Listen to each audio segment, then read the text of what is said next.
Welcome to Let Me Fix This. Enjoy the video. You start by preparing your account and device.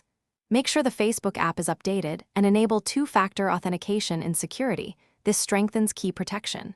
Next, pick the conversation you want to secure and open its settings. Tap on Secret Conversation or Use End-to-End where available. Once done, Facebook will generate encryption keys tied to your device. You will need to confirm the device pairing when prompted. This is the initial, necessary setup before messages become private. You now activate and verify encryption. In the chosen chat, tap the recipient name, then select the end-to-end encryption option. Enable secret conversations if the toggle appears. Next, verify key fingerprints. Read the short code aloud or compare visuals over a secure call. This prevents man-in-the-middle attacks.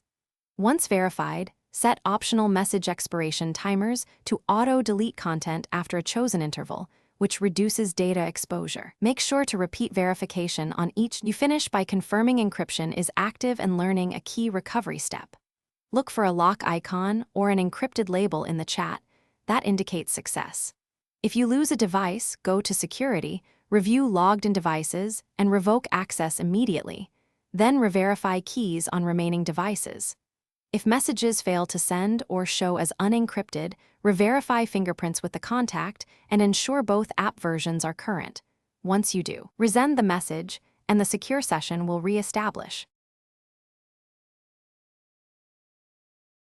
Thanks for watching. If you found this helpful, don't forget to like and subscribe.